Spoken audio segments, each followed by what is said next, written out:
You have 30 seconds to step outside. The voice came through the loudspeaker with a calmness that felt heavier than any shout, carrying across the quiet suburban street like it had already decided the outcome before anyone moved. Outside a modest two-story home on the edge of Richmond, Virginia, 10 police cruisers sat positioned with precision along the curb, their lights pulsing in slow, synchronized rhythm that painted the morning air in red and blue reflections. Neighbors stood behind curtains and half-open doors, watching in silence, unsure whether they were witnessing a misunderstanding or a moment that had already been written into something official. Inside the house, Alicia Carter stood near her kitchen counter with her hands resting lightly on the edge as if anchoring herself to something ordinary, something that still belonged to her. She was 34, calm-faced, with the kind of stillness that came from years of learning how to stay composed when situations stopped making sense. Her phone lay on the counter beside a half-finished cup of coffee that had gone cold without her noticing. The morning had started like any other, until it didn't. Now everything felt paused, suspended between explanation and enforcement, between what was real and what had been decided about her without her presence in the room. Officer Mark Reynolds stood a short distance away near the lead vehicle, observing the house with a controlled focus that suggested he was following a protocol rather than making a personal judgment. His radio crackled softly with updates that were brief, coded, and incomplete, the kind of language that replaced clarity with procedure. No one had explained everything to him either, only that Alicia Carter's name appeared in connection with a sensitive federal inquiry involving logistics data access and unauthorized movement of restricted files. It was the kind of accusation that carried weight even before it was understood, the kind that turned quiet mornings into structured operations. But inside the house, there was no panic in Alicia's movements, no rush toward the door or frantic search for answers. Instead, she looked toward the window, where the reflections of flashing lights rippled across the glass and softened her expression into something unreadable. She had seen systems like this before, not from the outside but from within, where decisions were made in rooms that never asked for clarification from the people they affected. Slowly, she picked up her phone and unlocked it, her thumb hovering for only a moment over a contact that had no name displayed, just initials, RM. Outside, Officer Reynolds raised his hand slightly, signaling that the final moments of compliance were approaching, though nothing about the situation suggested resistance, only misunderstanding layered with urgency. Inside, Alicia exhaled once, steady and controlled, then pressed call. The phone connected on the first ring. A voice answered almost immediately, calm and precise, carrying the quiet authority of someone who did not need to raise it to be heard. "This better be real," the voice said. Alicia's eyes stayed fixed on the window as the lights outside continued their slow rotation, and for the first time since the morning began, the situation stopped feeling local, because the voice on the other end did not belong to the street, or the city, or even the state. It belonged somewhere farther, somewhere structured, somewhere that operated under rules most people never had to see. The line stayed open for a moment longer than felt comfortable, as if the silence itself was being measured on the other end of the call. Alicia Carter remained still beside her kitchen counter, her fingers resting near the edge of the stone surface while her gaze stayed fixed on the front window where the police lights continued their slow, rhythmic sweep across the glass. Outside, Officer Mark Reynolds adjusted his stance near the lead cruiser, speaking briefly into his radio in a tone that was controlled but increasingly uncertain, as if the situation he had been briefed on no longer matched what was unfolding in front of him. Then, finally, the voice on the phone returned, lower now, more focused. "Confirm your location," the voice said. Alicia did not hesitate. She gave the address in Richmond, Virginia, clearly and steadily, her tone unchanged even as the presence outside her home tightened like a closing circle. On the other end of the call, there was a short pause, followed by a shift in background sound, faint keyboard input and distant communication chatter that did not belong to a civilian environment. "Stay where you are," the voice said. "Do not engage with anyone outside your home unless absolutely necessary." The call ended without further explanation. Alicia lowered the phone slowly back to the counter, her expression unchanged, but something subtle had shifted in the atmosphere of the room, as if the silence itself had become structured rather than empty. Outside, Officer Reynolds received a new transmission on his radio, different from the earlier messages. It was not local dispatch. It carried a higher priority tone, with clearance codes that forced an immediate acknowledgment.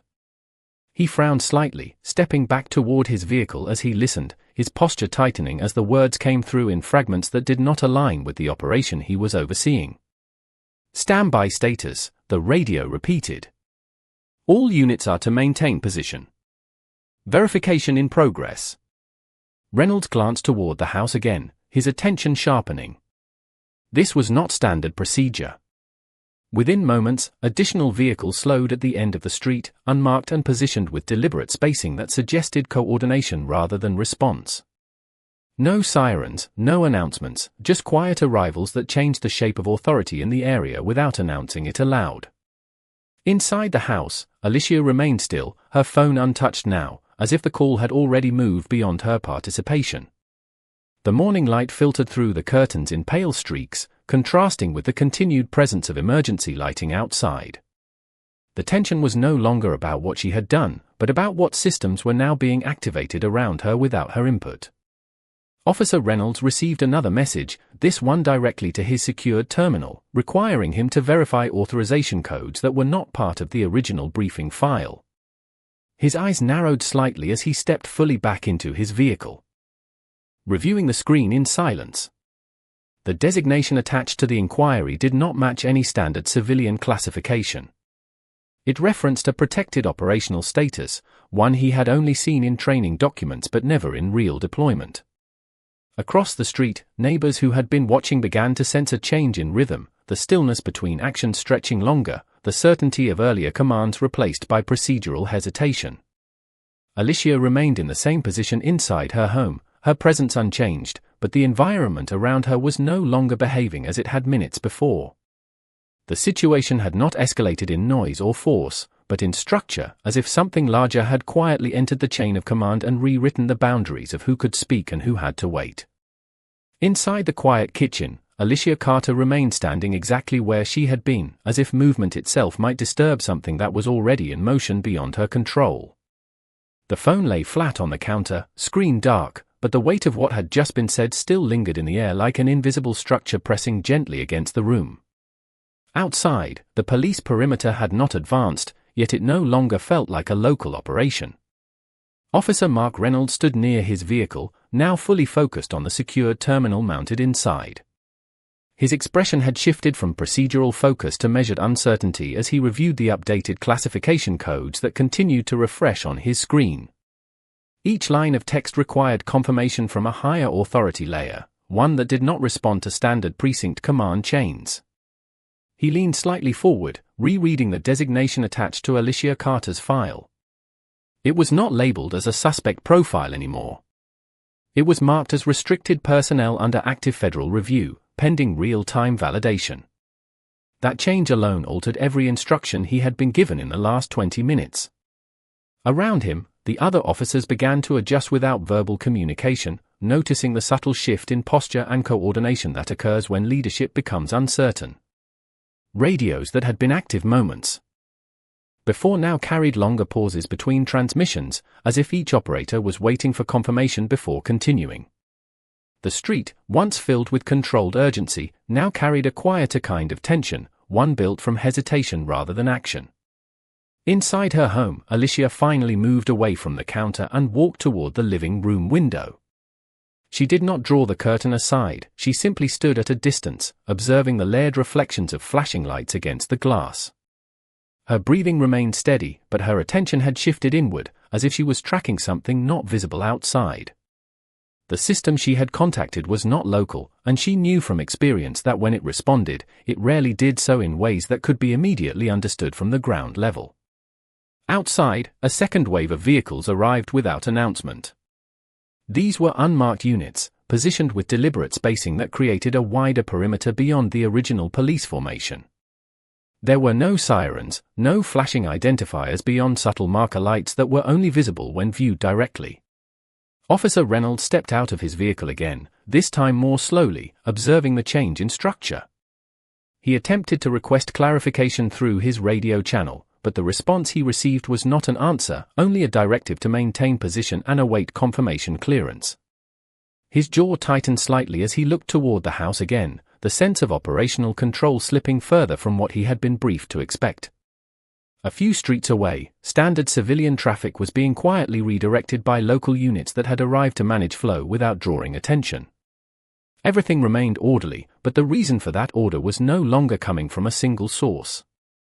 Inside the communication network now interfacing with the situation, Alicia's identity file had been escalated twice within minutes, each escalation removing another layer of local jurisdiction. The system was no longer asking whether she was a suspect. It was verifying whether she should be there at all.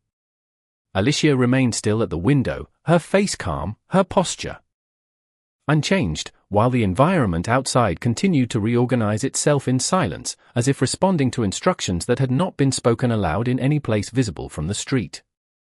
The atmosphere inside Alicia Carter's home remained still, but it was no longer the kind of stillness that belonged to an ordinary morning. It was structured, almost measured, as if every passing second was being observed through layers of systems far beyond the street outside.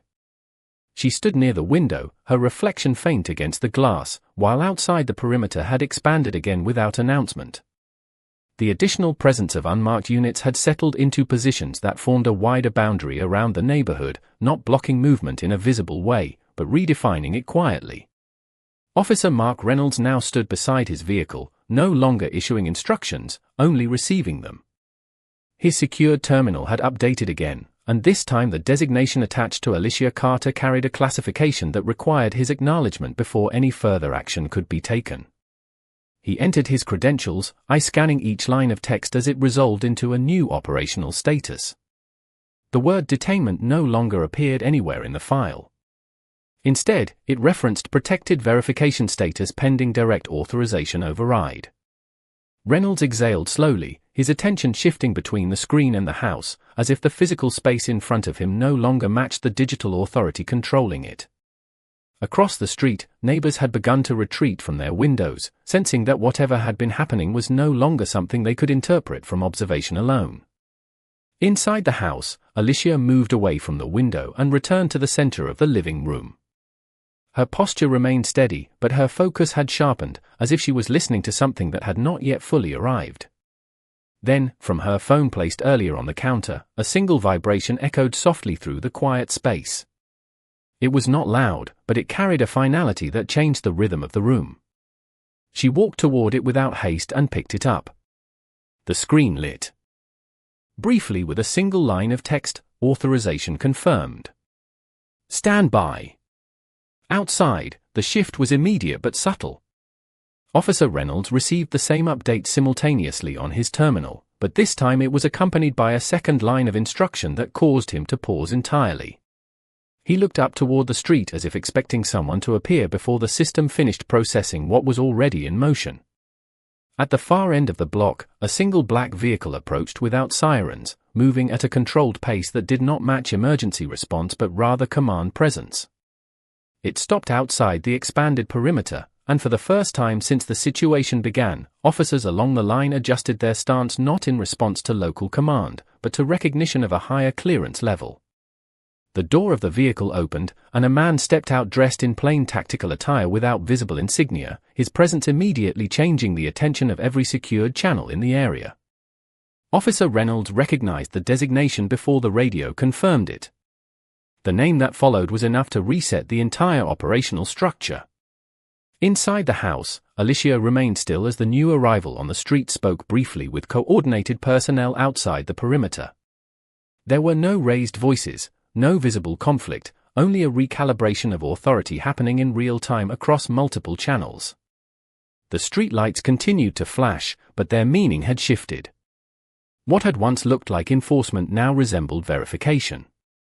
The man at the perimeter spoke once into a secure device, and within seconds, every active instruction tied to the operation paused simultaneously. Inside the house, Alicia exhaled quietly, not in relief, but in acknowledgement that the system had finally reached the point where it would either confirm or dissolve what had been initiated earlier. The silence that followed was not empty. It was procedural, as if the entire environment had been placed on hold until a single final decision was processed. The moment of silence that followed the system-wide pause did not feel empty to Alicia Carter, it felt measured, as If the world outside her home had been placed under observation by something far more structured than the police perimeter she could see through her window. Inside the living room, she remained standing in the same position, her phone still in her hand, the screen dim now but no longer inactive. Outside, Officer Mark Reynolds had stopped issuing any commands entirely. His terminal displayed a full operational freeze across all units, with a single active directive remaining at the top of the interface, labeled as "for waiting final authorization review." He read it twice, then lowered his hand slightly from the radio, realizing that every layer of control he had been operating under had shifted above his level of access. The unmarked vehicle at the edge of the perimeter remained stationary, its presence now functioning less like reinforcement and more like confirmation of an authority already in motion. The man who had stepped out earlier stood near the coordination line speaking briefly with federal communication channels, his tone calm and precise, without urgency or reaction, as if the situation had already been resolved in principle and only required formal alignment in practice. Within moments, Officer Reynolds received a direct transmission that caused him to straighten instinctively. The message contained a clearance verification tied directly to Alicia Carter's identity file, and it included a confirmation string that replaced all previous classifications. The word suspect had been fully removed. In its place was a designation that required immediate operational adjustment, one that redefined her status from subject of inquiry to protected federal association under active jurisdictional override. Reynolds exhaled slowly, glancing toward the house again, but the way he looked at it had changed. It was no longer a scene of enforcement. It was now a site of verification. Inside, Alicia lowered her phone slightly as it vibrated once more. This time, there was no message, only a brief system acknowledgment indicating that external authorization had been fully recognized by all participating agencies. She placed the phone back onto the counter, then walked toward the window again, stopping at the same distance as before. Outside, the perimeter lights continued their rotation, but the coordination between units had shifted into a quieter rhythm. Officers no longer communicated in rapid exchanges, instead, they waited for instructions that now came from outside the visible chain of command. The man at the perimeter spoke once more into his communication device, and immediately several officers along the line adjusted their stance, not in response to threat, but to procedural confirmation. Officer Reynolds stepped slightly away from his vehicle, watching as the system he had been operating within for the past hour effectively restructured itself without his input. There was no sense of chaos, only recalibration, as if multiple layers of authority were aligning after a delayed synchronization. Inside the house, Alicia remained still, her attention fixed outward, but her expression unchanged. She had not moved in reaction to the presence outside, nor to the escalation or the pause. Instead, she seemed to be waiting for the final point of acknowledgment, the moment when the system would fully resolve its uncertainty. That moment arrived quietly. Every device within the perimeter, including Officer Reynolds' terminal, refreshed simultaneously, replacing all prior operational flags with a single line of instruction that read, "Stand down. Authorization confirmed. No further action required." The vehicles that had formed the perimeter remained in place for several seconds longer, not out of resistance, but out of procedural habit, before slowly beginning to disengage in coordinated sequence. Alicia Carter did not react. She simply stood near the window as the flashing lights outside began to thin, their rhythm fading into distance rather than disappearance, leaving behind a street that no longer carried the weight of uncertainty it had held only moments before. The street outside had changed in a way that was not immediately visible, but deeply felt by everyone who had been present only minutes earlier. The flashing lights that once filled the neighborhood with urgency had thinned out into scattered points of color, moving away in slow, controlled departure. Engines that had been running in coordinated stillness now started one by one, not in response to alarm or escalation, but in quiet compliance with a system that had already reached its conclusion. Inside the house, Alicia Carter remained near the window, her presence unchanged, her posture steady, as if she had not just witnessed a full restructuring of authority outside her front door. The silence that followed the stand-down order was different from the silence before it. It was no longer uncertain or suspended. It was final in a way that required no explanation.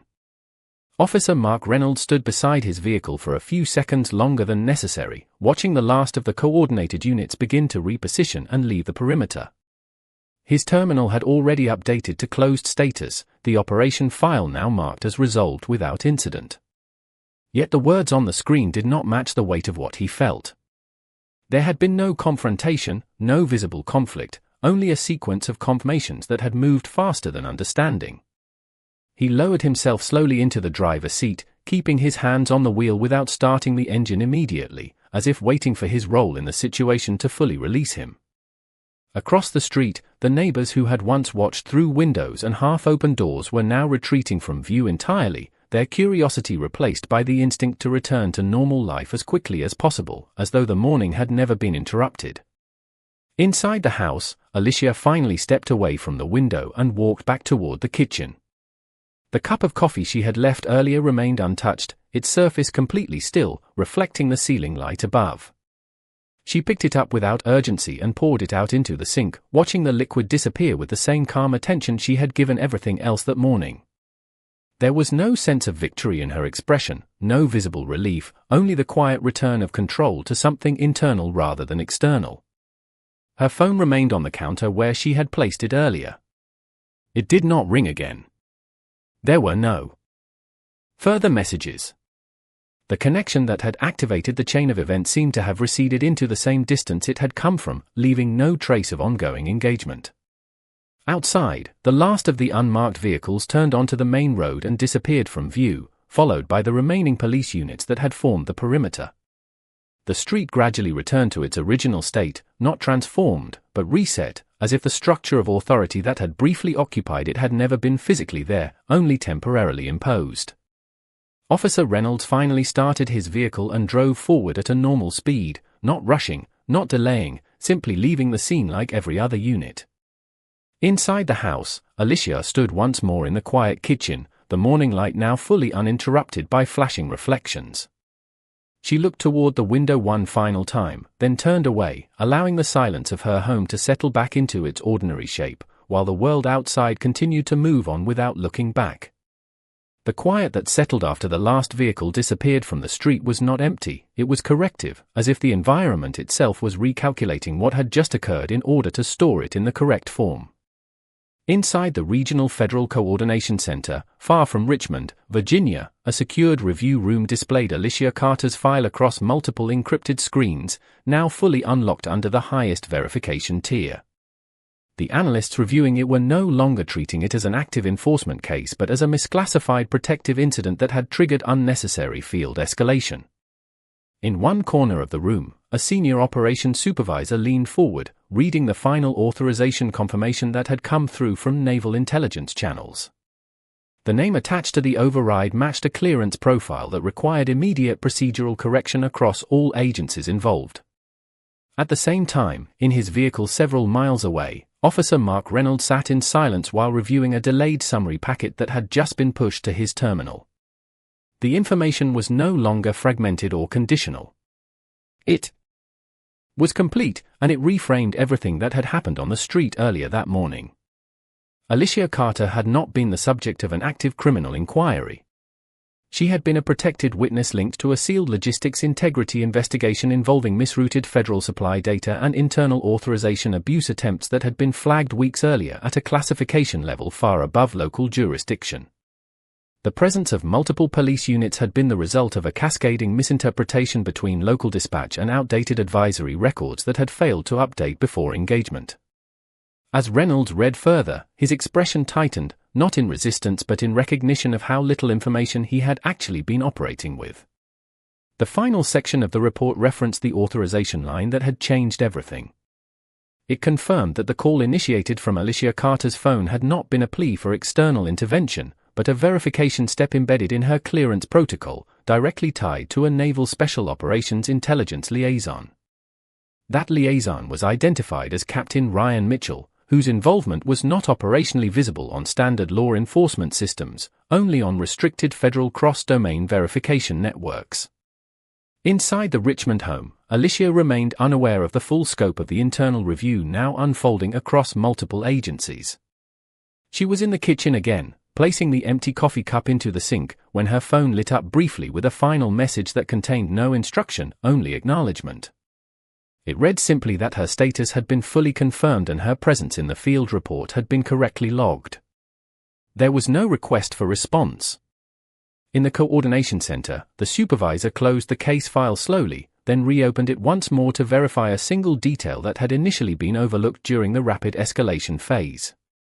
The correction note attached to Alicia Carter's identity confirmed that her earlier classification had been outdated due to a delayed system synchronization between federal intelligence and local enforcement databases. Officer Reynolds finally received verbal confirmation over secure channel that the operation had been a procedural misalignment rather than an active threat scenario. He did not respond immediately. Instead, he looked out through the windshield at the now quiet street, where nothing remained except normal morning traffic beginning to resume its natural rhythm. Inside the system, the final status update propagated across all connected agencies, replacing urgency with closure and suspicion with acknowledgment of error. And somewhere far beyond the visible structure of the morning, the presence connected to the call remained silent, not because it was absent, but because its role had already been fulfilled the moment the system recognized it had misjudged the person it was trying to contain.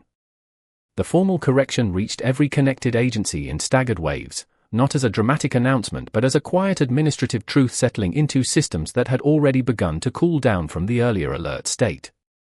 In the Regional Coordination Center, the final review board added a supplemental note to Alicia Carter's file confirming that all field actions taken during the morning had been conducted under incomplete synchronization of intelligence records, resulting in a procedural escalation that did not reflect her actual status. The language used was precise, neutral, and carefully structured, but its meaning was unmistakable. An error had occurred not in judgment alone, but in the flow of information that had led multiple trained units to interpret silence as threat. At the same time, Officer Mark Reynolds sat in his vehicle parked a few blocks away from the now normalized street, still reviewing the final report packet that had been pushed to his terminal. He did not move for several minutes after finishing it. There was no urgency left in the environment, no active command structure pressing him forward, only the lingering weight of understanding what had almost taken place under his supervision. He lowered the device slowly, resting it on the passenger seat beside him, then looked out through the windshield toward the residential block where everything had returned to ordinary life. Cars passed again at normal speed. A neighbor walked a dog along the sidewalk without looking up. The house at the center of it all remained unchanged, quietly blending back into its surroundings as if the morning had never expanded beyond its walls. Inside that house, Alicia Carter stood in the kitchen once again, this time preparing a fresh cup of coffee with deliberate calm. The water ran steadily from the faucet, filling the kettle with a sound that felt almost distant compared to what the morning had carried earlier. Her phone remained on the counter, no longer active, no longer signaling any external verification process. There was no follow-up call, no request for confirmation, no remaining procedural step that required her presence. The system had completed its correction, and in doing so, it had closed the loop that had briefly pulled her life into a wider operational framework. Later that afternoon, a formal message arrived through a secure federal channel acknowledging the misclassification and confirming that all associated agencies had been updated with corrected status logs. It included a brief statement expressing procedural regret for the disruption caused during the verification process. Alicia read it once, then placed the device face down on the counter without reacting outwardly. There was no anger in her expression, no satisfaction, only a quiet recognition that the structure around her had finally settled back into its proper alignment. In a separate office across the state line, Officer Reynolds submitted his own internal report addendum, noting that all actions taken by his unit had been in full compliance with the information provided at the time of engagement. It was not an attempt to defend himself, but a formal acknowledgement of sequence and context, the kind required when systems correct themselves after miscommunication. He paused before sending it, then added a final line requesting additional training updates for future classification discrepancies, not as a formality, but as an understanding that what had occurred could happen again if the same conditions aligned. That evening, Alicia stood outside her home for the first time since the morning, holding a warm cup of coffee as the sun lowered across the rooftops. The street was ordinary again, carrying only the quiet movement of daily life. There were no flashing lights, no coordinated presence, no visible reminder of the earlier disruption. A passing car slowed briefly as it turned the corner, then continued on without stopping. Alicia watched it go, then turned her gaze toward the horizon. There was no sense of triumph in her posture, no lingering tension, only the steady return of a life that had been temporarily misunderstood and then carefully restored. And in that stillness, there was something that remained beyond systems, beyond classification, and beyond correction, the quiet truth that presence alone does not always need to be explained in order to be recognized correctly. The evening settled over the neighborhood with a quiet that felt unremarkable on the surface, yet carried the faint imprint of everything that had passed through it earlier in the day. The sky above Richmond, Virginia softened into muted shades of amber and gray, and the street that had once been filled with synchronized flashing lights now held only the ordinary rhythm of returning life. Alicia Carter stood outside her home, holding a warm cup of coffee in both hands, her posture relaxed but steady, as if she was confirming for herself that the world had fully returned to its natural state. There was no movement from the federal presence that had been visible hours earlier, no remaining perimeter, no unmarked vehicles, no officers positioned at distance. Everything had been withdrawn in structured sequence, leaving behind no visible trace of coordination, only the subtle absence of interruption. Inside her mind, there was no replay of urgency, no attempt to reconstruct the chain of events in detail. Instead, there was a quiet recognition that systems larger than individual perception had briefly intersected with her life and then corrected themselves without leaving personal residue. She took a slow sip from the cup, then lowered it slightly, letting her eyes drift across the street where neighbors had already resumed their normal routines. A car passed at a steady speed, its tires producing the familiar sound of pavement under daily travel, and in that simple sound there was a sense of closure that did not require explanation. Far from her location, in a federal review environment now operating under stabilized conditions, Alicia's file had been fully archived with corrected classification markers and final procedural annotations confirming the resolution of all misaligned actions. The language used was formal, detached, and precise, indicating the end of active engagement and the restoration of normal jurisdictional boundaries. Officer Mark Reynolds sat alone in a quiet office space at his precinct, completing his final internal documentation for the morning incident. He wrote in clear, measured language, noting the sequence of events, the timing of authorization changes, and the absence of actionable threat indicators once full verification had been established. There was no attempt in his report to dramatize what had occurred, only an acknowledgment that multiple systems had corrected in real time beyond his operational level. When he finished, he paused for a moment, looking down at the last line before submitting it into the secure archive. Outside the station window, the city continued its normal flow, unaffected in appearance by the layered processes that had briefly intersected with its surface. Back at the house, Alicia finished her coffee and set the empty cup on the outdoor table beside her. The light had shifted further toward evening, softening the edges of everything it touched. She remained standing for a moment longer, not because anything required her attention, but because there was a natural pause that came after disruption had fully resolved. There was no sense of triumph in her expression, no reflection of conflict overcome, only a quiet understanding that clarity often arrives without announcement and leaves the same way. She turned slightly, looking once more down the street where everything now appeared unchanged, and yet no longer uncertain. Then she stepped back inside her home and closed the door with a gentle motion that carried no finality, only continuation. Outside, the neighborhood remained calm, the air still, the world moving forward without pause, as if it had always known how to correct itself and continue without needing to be remembered for the moment it briefly lost its balance.